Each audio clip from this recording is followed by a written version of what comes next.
નમસ્કાર, હું doctor Dhananjay Prajapati, dermatologist, Patan.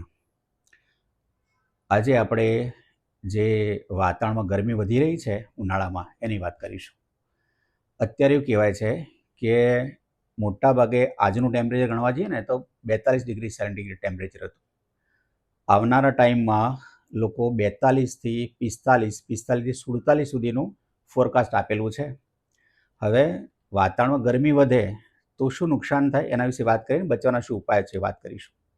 સૌથી પહેલાં તો જે વાતાવરણમાં ગરમી વધે છે એટલે બપોરના ટાઈમે અત્યારે કહેવાય ને ગ્રેડ એલર્ટ, ઓરેન્જ એલર્ટ જે સિટીમાં આપી છે એ બધાએ સવારે 10 વાગ્યાથી સાંજે 4 વાગ્યા સુધીમાં બહાર જે ખુલ્લા આકાશ નીચે જે તડકો પડે છે ત્યાં નીકળવાની સલાહ લોકો નથી આપતા કે આપણે બહાર નીકળવું નહીં. કેમ નહીં નીકળવાનું?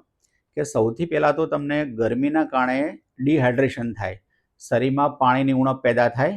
એટલા માટે આપણે કહીએ કે જેટલું બની શકે એટલું જે પાણીનું કન્ટેન્ટ વધારે હોય, કાકડી છે, તરબૂચ છે, સકરટેટી છે, એવા ફ્રૂટ્સ ખાવાની સલાહ આપશું. અને બની શકે દિવસમાં 3થી 4 લીટર જેટલું પાણી પીવાનું.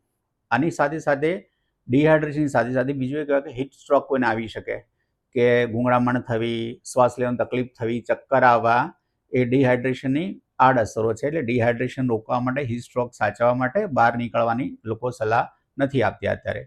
બીજી વસ્તુ સ્કિનના કોન્ટેક્સમાં હું કહીશ કે ગરમીના ટાઈમમાં, બપોરના ટાઈમમાં કે 10 વાગ્યાથી અત્યારે કહેવાય ને કે 3 વાગ્યા સુધીમાં યુવી ઇન્ડેક્સ વધે છે. યુવી ઇન્ડેક્સ એ માપ છે અલ્ટ્રાવાયોલેટ રેડિયેશનનું.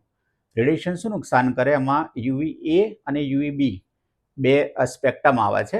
યુવી એનું 315થી 400 નેનોમીટર વેવલેન્થ હોય છે, જ્યારે યુવી બીની 280થી 315. યુવી બી એ સુપરફિશિયલ, ચામડીના ઉપલા અધિસર નુકસાન કરે, ચામડી કાળી પડે, ફાઇન કરચલી થાય, ડેમેજ થાય. આપણે ઓક્સિડ ડેમેજ કહેવાય ને, એ ચામડી કાળી પડવા માટે યુવી બી જવાબદાર છે.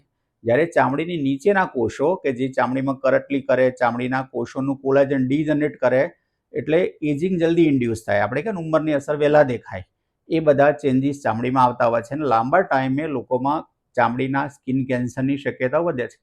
ચામડી ઉપરથી યુવી ડેમેજ થઈ હોય તો ચામડીમાં લાલાશ આવી, ખંજવાળ આવી, ફોલ્લા પડવા, બધું થતું હોય છે. એના માટે આપણે ચામડી માટે સનસ્ક્રીન બ્રોડ સ્પેક્ટ્રમ જેને કહીશું એ યુઝ કરવાનું. ઓઇલી સ્કિનવાળા હોય એ લોકો મેટ ફિનિશ કે જેલ બેઝ સનસ્ક્રીન યુઝ કરી શકે. ડ્રાય સ્કિનવાળા માટે લોશન યુઝ કરી શકે. નોર્મલ હાલ રિકમેન્ડેશન પ્રમાણે 15થી ઉપર એટલે 30 SPF વાળું સનસ્ક્રીન છે ને તમે યુઝ કરી શકો, એ સ્કિનને પ્રોટેક્શન આપશે.